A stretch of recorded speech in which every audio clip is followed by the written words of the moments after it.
മലപ്പുറം ജില്ലാ പഞ്ചായത്ത് അംഗം കോടികൾ തട്ടിയെന്ന പരാതിയിൽ നിക്ഷേപകർ മലപ്പുറം ജില്ലാ പോലീസ് മേധാവിക്ക് പരാതി നൽകി. മക്കരപ്പറമ്പ് ഡിവിഷൻ മുസ്ലിം ലീഗ് അംഗം ടി.പി. ഹാരിസിനെതിരെയാണ് പരാതി. ജില്ലാ പഞ്ചായത്ത് പദ്ധതികളുടെ പേരിൽ ലാഭം വാഗ്ദാനം ചെയ്ത് തട്ടിപ്പ് നടത്തിയെന്നാണ് പരാതി. സംഭവത്തിൽ ഡിവൈഎഫ്ഐയുടെ നേതൃത്വത്തിൽ ജില്ലാ പഞ്ചായത്തിലേക്ക് പ്രതിഷേധ മാർച്ച് നടത്തി.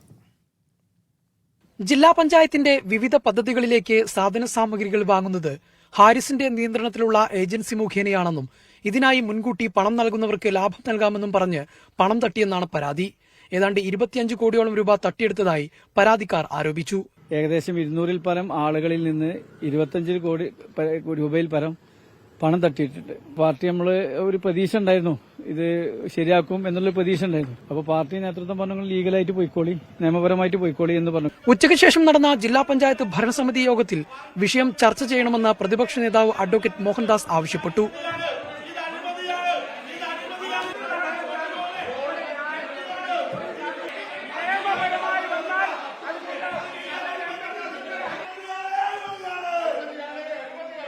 സംഭവത്തിൽ പ്രതിഷേധിച്ച് ഡിവൈഎഫ്ഐയുടെ നേതൃത്വത്തിൽ ജില്ലാ പഞ്ചായത്തിലേക്ക് പ്രതിഷേധ മാർച്ച് നടത്തി. പഞ്ചായത്ത് ഓഫീസിന് മുന്നിൽ പോലീസ് തടഞ്ഞു.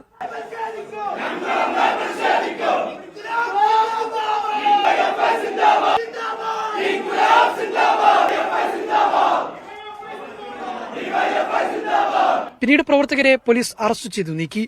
പണം തട്ടിയെന്ന പരാതി ഉയർന്നതിനെ തുടർന്ന് മുസ്ലിം യൂത്ത് ലീഗ് ജില്ലാ ജോയിന്റ് സെക്രട്ടറി കൂടിയായ ടി.പി. ഹാരിസിനെ മുസ്ലിം ലീഗ് പ്രാഥമിക അംഗത്വത്തിൽ നിന്ന് സസ്പെൻഡ് ചെയ്തിരുന്നു. മീഡിയ 1 മലപ്പുറം.